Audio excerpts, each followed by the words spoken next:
22 अप्रैल 2025 को होने वाले पहलगाम अटैक के ऑलमोस्ट 2 वीक्स के बाद इंडियन आर्मी ऑपरेशन सिंदूर की शुरुआत करती है। मोटे तौर पर देखा जाए तो इंडिया का क्लेम ये था कि उन्होंने पाकिस्तान में टेररिस्ट कैंप्स को टारगेट करना है, जिनमें जैश-ए-मोहम्मद कैंप और लश्कर-ए-तैयबा कैंप्स शामिल थे। 7 मई 2025 इंडियन आर्म्ड फोर्सेस ने पाकिस्तान की 9 लोकेशन पर ड्रोन अटैक किया। इंडिया के मुताबिक उन्होंने पाकिस्तान में बहावलपुर और मुरीद के रीजन्स में टेररिस्ट कैंप्स को टारगेट किया, लेकिन जब विजुअल सामने आए तो इंडिया का ये क्लेम बिल्कुल गलत साबित हो गया। विजुअल्स के मुताबिक इंडिया ने पाकिस्तान में मस्जिदों और सिविलियंस को टारगेट किया था, जिसमें पाकिस्तान के 31 सिविलियंस शहीद हुए, लेकिन अभी तक सिर्फ पाकिस्तान अपना डिफेंस ही किए जा रहा था। 7 मई ही वो दिन था जिसमें पाकिस्तान ने इंडिया के 3 राफेल फाइटर जेट्स, 1 मिग-20, 1 SU-30 को मार गिराया। पहले तो इंडियन ऑफिशियल्स ने इसे बिल्कुल नहीं माना। वो कई बार तो ये तक दावा करते हैं कि हम 3 राफेल हमने गिरा दिया, इतने हमने मिग गिरा दिए, और जब उनसे पूछा जाता है तो वो कहते हैं कि सोशल मीडिया में हमने ये सब चीज़ें देखी थी।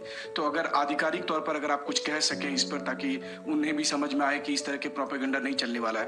देखिए, जब सही समय होगा तो आधिकारिक तौर पे इसके बारे में सूचना दी जाएगी। लेकिन जिस कंट्री से इंडिया ने राफेल फाइटर जेट्स खरीदे थे, उस कंट्री ने CNN को कंफर्म कर दिया कि पाकिस्तान का क्लेम बिल्कुल ठीक है। इसके बाद रॉयटर्स और वाशिंगटन पोस्ट ने इसे एविडेंस के साथ प्रूव कर दिया। ये एरियल कॉम्बैट 1 घंटे से ज्यादा टाइम तक जारी रहा, जो कि एविएशन हिस्ट्री की सबसे लंबी लड़ी जाने वाली लड़ाई मानी जा रही है। इंडियन राफेल्स का शूट डाउन कंफर्म होने के बाद द डेली टेलीग्राफ ने पाकिस्तान एयरफोर्स को the undisputed king of the skies का टाइटल दे दिया। ये याद रहे कि पाकिस्तान ने अभी तक रिटेलिएट नहीं किया था और डिफेंसिव अप्रोच में अपनी लड़ाई लड़ रहा था। American magazine the national interest ने एरियल कॉम्बैट को पाकिस्तान के लिए विक्ट्री डिक्लेयर कर दिया। इसके बाद डेट आती है 8 मई 2025। इंडिया क्लेम करता है कि पाकिस्तान ने अमृतसर पर ड्रोन अटैक किया है, लेकिन दूसरी तरफ पाकिस्तान के DGISPR इसे कम्प्लीटली डिनाई कर देते हैं। इसके बाद इंडिया लाहौर, कराची और रावलपिंडी क्रिकेट स्टेडियम के करीब इसराइली मेड हैरप मिसाइल से अटैक करता है, लेकिन पाकिस्तान के मुताबिक एटलीस्ट 25 ड्रोन्स को शूट डाउन किया गया।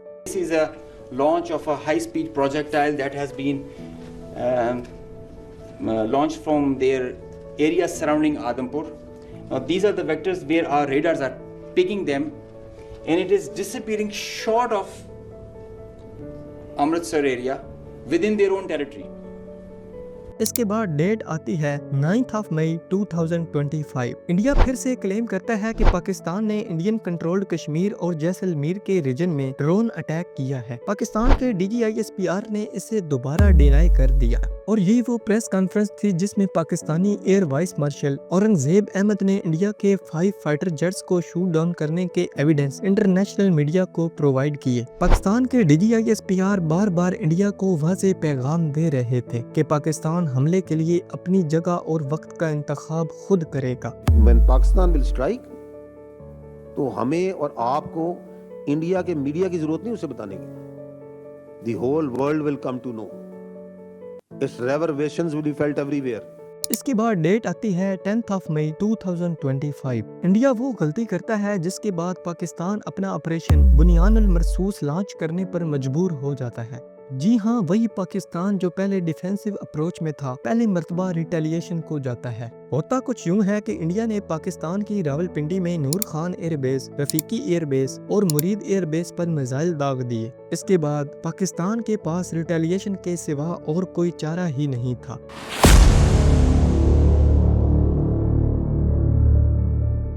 ये कुरानिक वर्स से लिया गया है, जिसका मतलब है सीसा पिलाई हुई दीवार। पाकिस्तान ने फतेह 2 मिसाइल का इस्तेमाल करके Indian military sites Udhampur, Pathankot, Adampur, Bathinda, Srinagar, औंदीपुर और ब्यास को नुकसान पहुंचाया। बहुत से एयरबेस मुकम्मल तौर पर डिस्ट्रॉय कर दिए गए। इसके बाद पाकिस्तान ने इंडिया पर साइबर अटैक किया। पाकिस्तान की जानिब से BJP, border security force agency और क्राइम इन्वेस्टिगेशन एजेंसी की डोमेन्स को हैक कर लिया गया। ऑलमोस्ट 36 कंट्रीज के डिप्लोमेट्स की कोशिश के बाद इंडियन टाइम के मुताबिक 5 बजे और पाकिस्तानी टाइम के मुताबिक 4:30 बजे सीज फायर डिक्लेयर कर दिया गया। It was agreed between them that both sides would stop all firing and military action र्यूटर्स की रिपोर्ट के मुताबिक इस लड़ाई के बाद इंडिया को 83 बिलियन डॉलर्स का नुकसान उठाना पड़ा। दूसरी तरफ पाकिस्तान को इंडिया के मुकाबले में बहुत कम नुकसान उठाना पड़ा। राफेल फाइटर जेट्स गिरने की वजह से इंडिया को तो नुकसान हुआ ही हुआ, लेकिन फ्रांस की डसाल्ट एविएशन की स्टॉक मार्केट में डिक्लाइन देखने को मिला। उम्मीद है आपको हमारी ये माइनर सी एफर्ट पसंद आएगी। मजीद अच्छी वीडियोस को देखने के लिए हमारे YouTube पेज को लाइक, शेयर और सब्सक्राइब करना मत भूलिएगा। शुक्रिया।